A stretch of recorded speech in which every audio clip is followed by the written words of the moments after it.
Chapter 23. Dark Future. A few weeks had passed since Kevin received the unsettling news about the progression of his condition. Despite the initial shock and fear, he found himself gradually regaining a sense of normalcy in his life. With the support of Mary and a renewed determination to cherish each moment, Kevin focused on the things that brought him joy. He threw himself back into his work, pouring his energy into projects that excited him. The familiar rhythm of creating and designing new knives helped to alleviate some of the anxieties that had plagued him since his hospitalization.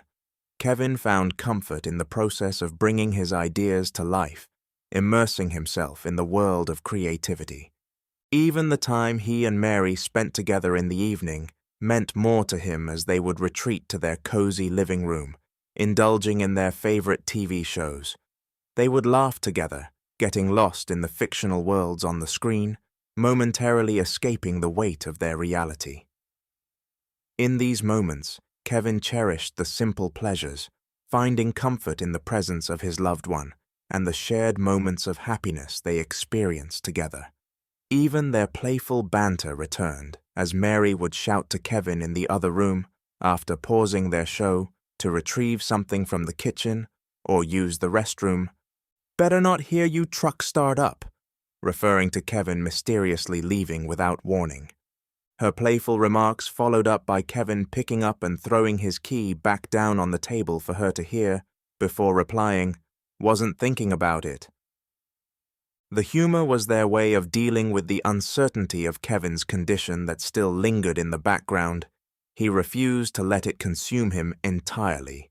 He chose to focus on the present, savoring each day as it came, and finding serenity in the activities that brought him a sense of purpose. It was a conscious effort to balance the awareness of his health with the desire to live a fulfilling life. As he lay in bed most nights, he knew that his journey was far from over. There would be more doctor's appointments, tests, and difficult decisions to make. But for now, in this pocket of time, he embraced the gift of stability and used it to fuel his passion and strengthen his relationship with Mary. He always remained grateful for the support of Mary, who stood by his side with unwavering love and understanding. Together, they faced the challenges as a united front, navigating the uncertainties of the future with courage and a commitment to living their lives to the fullest. The uncertainty that the last few months brought gave Kevin an appreciation for the beauty of the ordinary. The laughter, the shared moments, and the pursuit of passions became his anchors, reminding him that even in the face of uncertainty, life could still hold meaning and joy. Even with all the good he experienced over the last few weeks, Kevin still felt the pull of the crimson katana. However, when he picked it up, he no longer found himself battling samurais or following trails of cherry blossoms. Now the sword held a different allure. It beckoned him with an insatiable desire to use it. Kevin couldn't shake the feeling that the katana held a power over him, one that stirred within him a dark fascination. The sword seemed to whisper to him, tempting him to embrace its potential for destruction. It was as if the weapon had taken on a life of its own, drawing Kevin further into its grasp. These desires troubled Kevin deeply. He recognized the danger they posed, fearing the consequences of succumbing to the allure of the katana. He struggled to comprehend why this newfound attraction had surfaced and what it meant. Kevin grappled with conflicting emotions and thoughts. Was the katana merely a symbolism of something dark inside me that only now surfaced?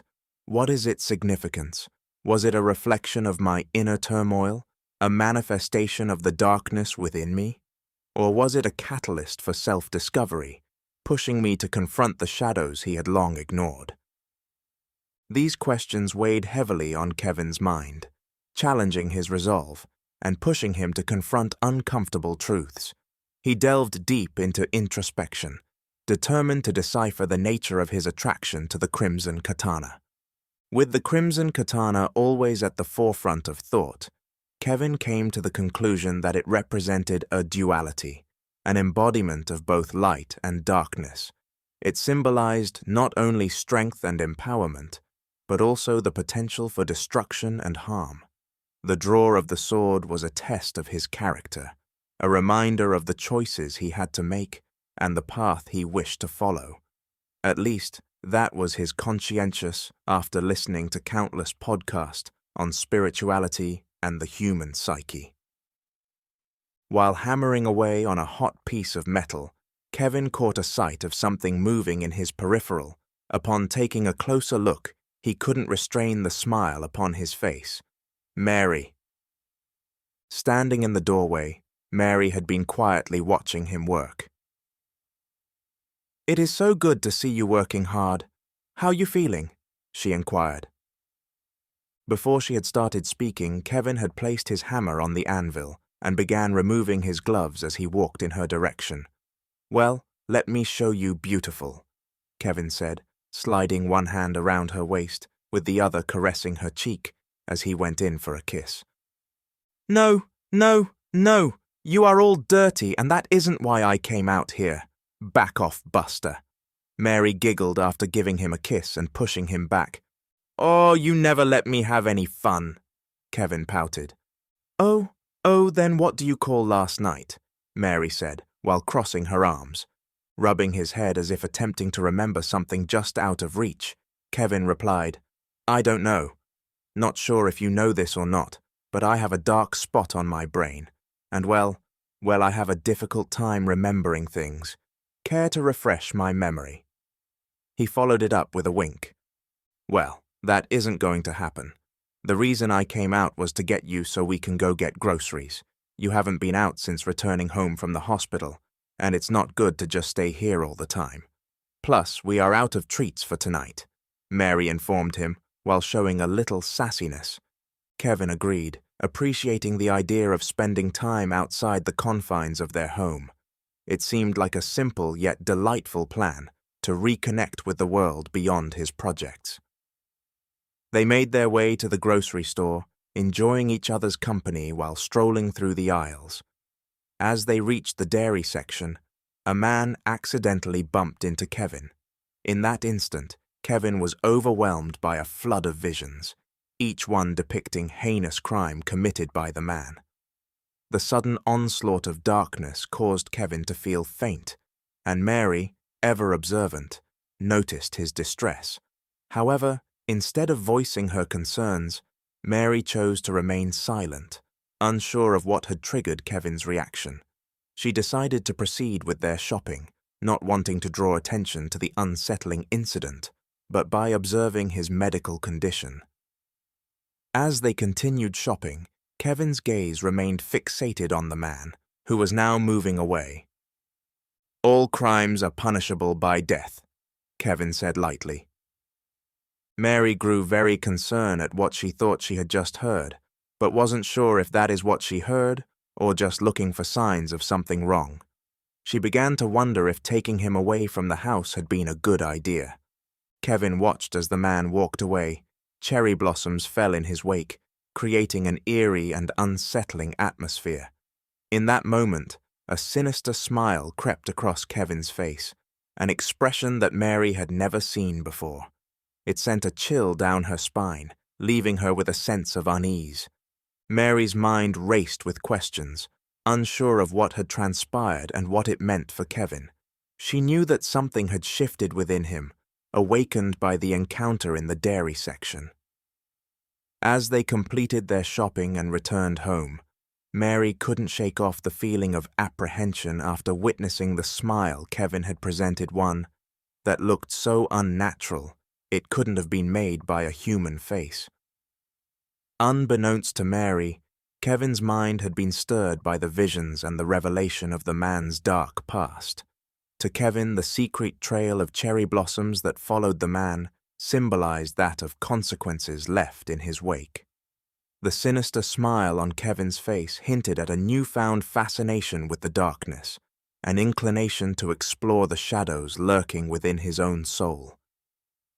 As they settled in to watch TV and indulge in the favorite snacks of chip and dip, everything seemingly eased and became enjoyable. Oblivious to the deep desire brewing within Kevin, Mary found solace in the comfort of their shared moments.